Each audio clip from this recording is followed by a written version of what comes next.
Before this video starts, just wanted to mention to you guys this video was recorded back in 2021. It's now 2025, and I've been sitting on this footage for over 3.5 years for some reason. Not exactly sure why, but just the quality may be a little bit different than what I've been doing more recently. But I still think there's some valuable content and some good information in this video, so be sure to give it a watch. And let me know if you guys have any questions in the comments below. I'll be happy to answer them. But yeah, enjoy the video, and this upgrade actually did prove to be pretty important, as I found that my brake feel was drastically improved because my old rubber brake lines were so worn out compared to these brand new fresh steel ones, and plus doing a brake fluid flush doesn't hurt at all. Anyways, enjoy the video. What is up, guys? We'll be changing out the brake lines on my BMW E39 530i. This process should be pretty much the same for any E39 5 Series or even the E46 should be very similar.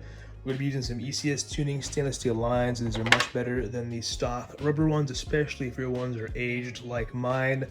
The rubber can crack over time, especially as it gets older, and with lots of heat cycles, of course. I've already installed one side of the brake line, so you can see I only have one front line and one rear line. You're gonna have two of each, of course, in the kit. It also comes with these ABS lines, which actually go next to the ABS module right over here. You can see the lines kind of travel right down. Hard to see, but they fell right there, and they go down to the main feed lines for the rest of the car. You're gonna need a few tools to do this, so of course you're gonna need some brake fluid, which is not really a tool, but it's more of a supply. I'm using Motul RBF 600. This is some really good brake fluid. It's really good for high temperature usage if you can driving. And honestly, even if you drive normally, this stuff is great. It does have a little bit less life than typical brake fluid. Another great brake fluid is ATE Type 200. It is sort of the OEM recommendation, or of course, pneumatic brake fluid. But if you're not going to use Motul RBF, I do recommend ATE Type 200. I think it's a great fluid as well. You're going to need a power bleeder. This essentially pressurizes your brake fluid system and allows you to easily get the fluid out of the system with one person, just me in this case. So this basically hooks up to your brake fluid reservoir, and then you pump it up to about 20 psi, and then we can crack open every bleeder once the new line's in, and we can get the fluid out that way. Now, to replace these ABS lines we talked about earlier, you have to be able to have the INPA software. So it's a BMW dealer software from about 10-20 years ago. They started using it about 20 years ago, maybe even earlier than that, but it kind of got phased out more recently, but still usable for a lot of the older cars like this, of course, cars that kind of came out when it was in use, so that's not going to be a problem at all. So if you have INPA software, you can do this, or DIS, I want to say, it also allows you to do this. But if you do not have that kind of software, don't bother getting these or installing these, because if you do, you're going to have air in your system, and the only way to get it out from there is to pump the ABS module, which you can only do with those softwares. Or if you have any other way of doing that, then you can definitely do this, but just keep that in mind. If you guys don't have that ability, then don't get that. It's also very important to make sure your software is capable of doing it. There's no harm in hooking up to your car and just checking to see if you press the pump ABS module or for each wheel. It's important to make sure that it's actually functional and not just saying it's functional. This software is pretty finicky. We're not technically supposed to have it, so people kind of have their different versions out there, and they're all kind of a little bit different.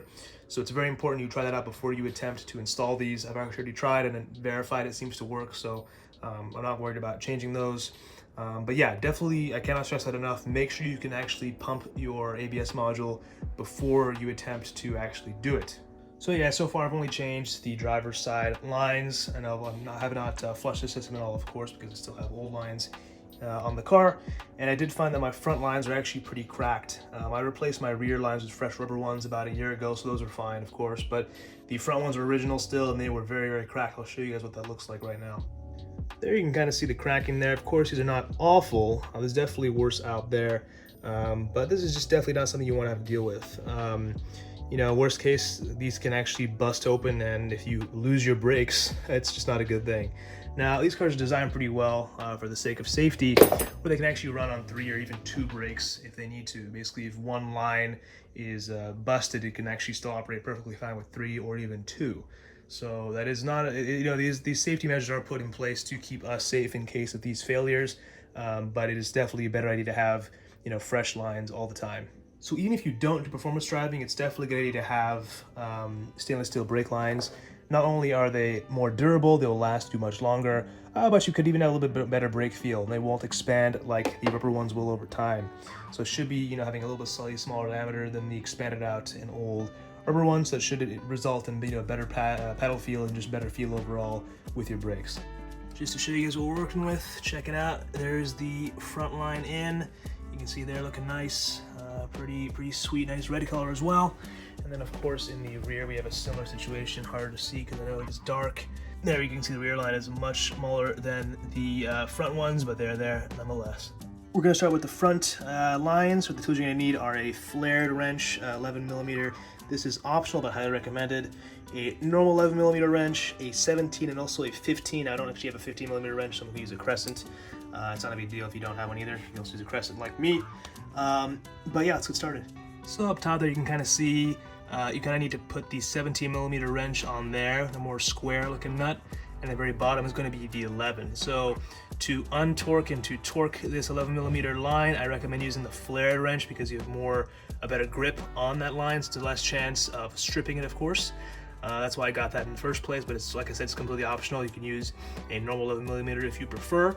But yeah, using that will get you a better grip on that nut. So basically to loosen that out of the top, and the top is just held by the 17mm up there. Alright, so before we start, make sure you wear some gloves because brake fluid is very corrosive and harmful to your skin and to your just body in general. And also put a box on below the fluids, this way it doesn't drip out everywhere and doesn't make a mess on your floor and potentially stain or damage your floor. Also, definitely spray some PV Blaster or some silver silicone spray on all these lines before you attempt to remove them. They're going to be pretty stiff, especially if they're original lines, so definitely do that so you don't risk damaging the actual line that goes to the car, because that'll cause some serious problems later on. I'm going to do my best to not block off the camera. Let's see. Got my 17 up top and the 11 below. And let's see if we can get that guy cracked open. And that was pretty easy. The flared wrench reduces the risk of stripping anything, which is nice. And you can see there.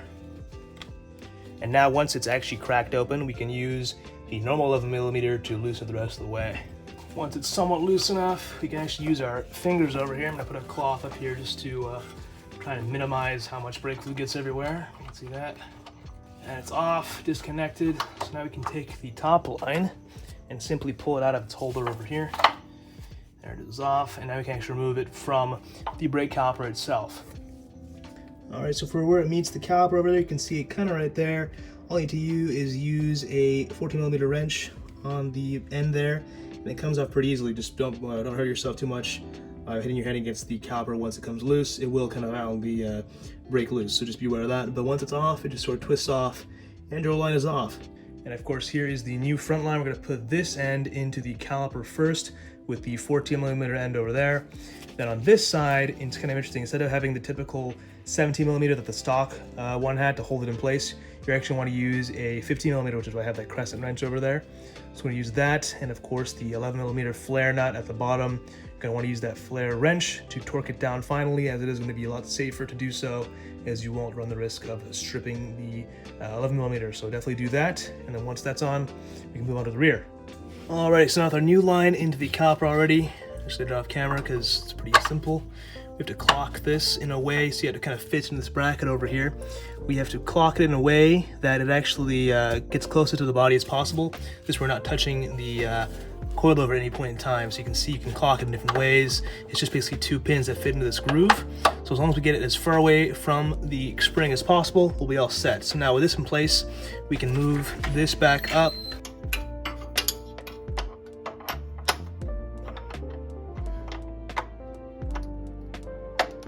And we're gonna tighten this guy up. Now all I'm gonna do is spray some good old brake cleaner and get rid of all of the brake fluid residue. In fact, a little wipe wouldn't hurt. Let's just get rid of that stuff. And removing the bottom is the same as before, just 14mm nut or 14mm flange rather, that just kind of rotates right off. Just be careful to get fluid everywhere. It is pouring out of this side, as you can kind of see. Just be mindful of that. And then once this is out, The same process putting it back in just like the front. We'll put this in first, the caliper side end, and then we'll put in the top line that goes back to the car, which I kind of blocked off right now to prevent some fluid from dripping everywhere. But yeah, same idea as the front, so I'm gonna do that real quick. So yeah, once that's done, then we can look at the front ABS lines and replace those very carefully, of course. And once that's done, we can complete the system first normally and then with the computer. One more thing is this washer right here came off the old line where it meets up with the cars line up here. So be sure to transfer this to your new stainless steel brake line. I just kind of acts as a little spacer in between it and the little mount for the brake line. So be sure to reuse this.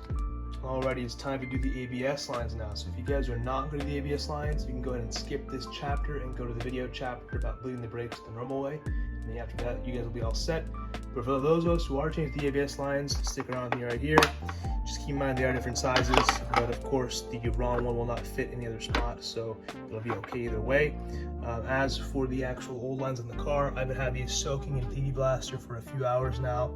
I recommend you guys do the same. You guys kind of see it over there. It is kind of tricky to see, but trust me on that, they have been soaking for quite a while. As for removing them, it is a pretty similar process as to how we're doing the other lines on the car. So we're going to use the flared wrench for the smaller nut, the nut that actually comes off, and the 14 for the actual line. This applies to both the connections on the upper line. This is the upper line and the lower line. We'll remove the upper one first, then remove the second one, then install the second one, which is lower down, and install the new upper one. And of course, after that, we'll bleed the system both normally and through ABS. So, yeah, so the top one, like I said, is the 11mm with the flared wrench and the 14mm on the line itself. Once you've gotten those loosened up, you can take the entire line out. Now, just be very careful not to twist that metal line right there. So the metal line is the one that is connected to the 11mm. You do not want to twist that, because if you twist that, you'll ruin the entire line and break it off. So don't do that.